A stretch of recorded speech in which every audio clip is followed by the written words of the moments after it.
name is Manali Shah, and today's conversation is going to be all about startups.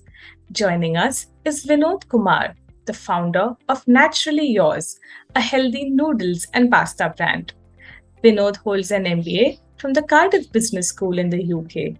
He has over 14 years of experience in marketing, sales, and leading new business launches. Prior to this, he served in leadership positions at InnoServe, which has now been sold to Amazon. So, naturally, yours started as a physical store in Bombay and then moved to an online only model.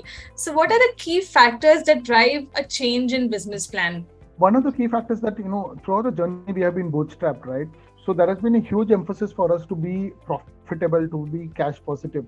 Now with a standalone store, if you had just one store, then yeah, we were profitable until we had one store. Once you start expanding into newer formats, into larger formats, into other kind of stores, the capital requirement is pretty high and not profitable, right? And that is something that that as a model we did not like. Same thing happened with our online thing. Online initially we were profitable, but as the CAC starts pushing up, and since most of the products we did not have, right, we were kind of an Amazon for all things good. There are a lot of stores that have come up now, but back in 2015 when we did that, we were pretty much all of that, right? And but unfortunately, again, the requirements for being profitable, you'll have to hold a lot of capital to be profitable till a very long time. Most of our online players even today are not profitable.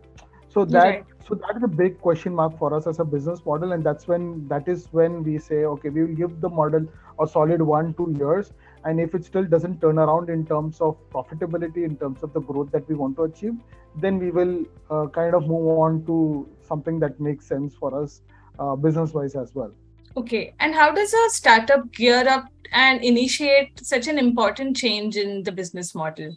For us, it came natural, right? In terms of so whenever we see a gap, we find as a business, you keep finding a lot of gaps, but it's a decision whether you want to go into that gap or not. And for us, the decision, like I told, it was very natural, right? Because if we are not profitable, we will not be able to meet our payrolls. If you're not profitable, if we will not be able to expand and all of those things, right? So that was our profitability and cash positivity for a bootstrap company. These are the two arms or two legs that you walk on, right? If these are not present for a very long time, then that's a big problem. And that's when we say that, okay, we take a long-term horizon, but then if this doesn't work out for a good 2 years and we don't see that horizon, that's when one should make a change, right?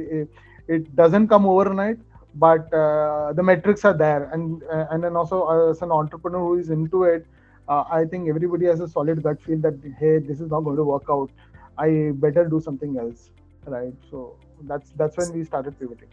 Right. So, on an average, would you say that 2 years is a good enough time to give something a shot and see whether it's shaping up the way you want it to?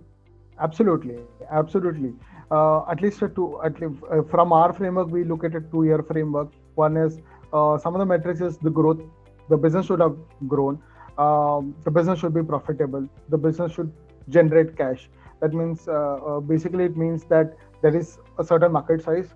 There is a big enough problem for you to solve that people are bothered about. And third, people are ready to pay for it, right?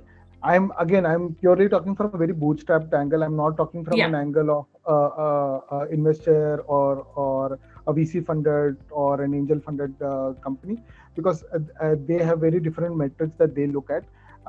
We are not that, so we are not looking at those kind of metrics, because they will look at a GMV and all of that. But that's there's no right or wrong way. But this is right for us. That's why we do it. Right.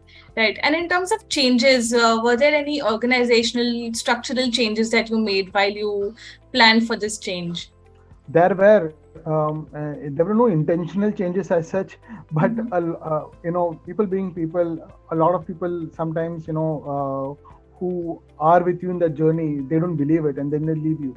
Like, we had our entire team when we shifted from our retail to our online space, our entire team resigned. The top team resigned because they didn't have faith that we could do anything there.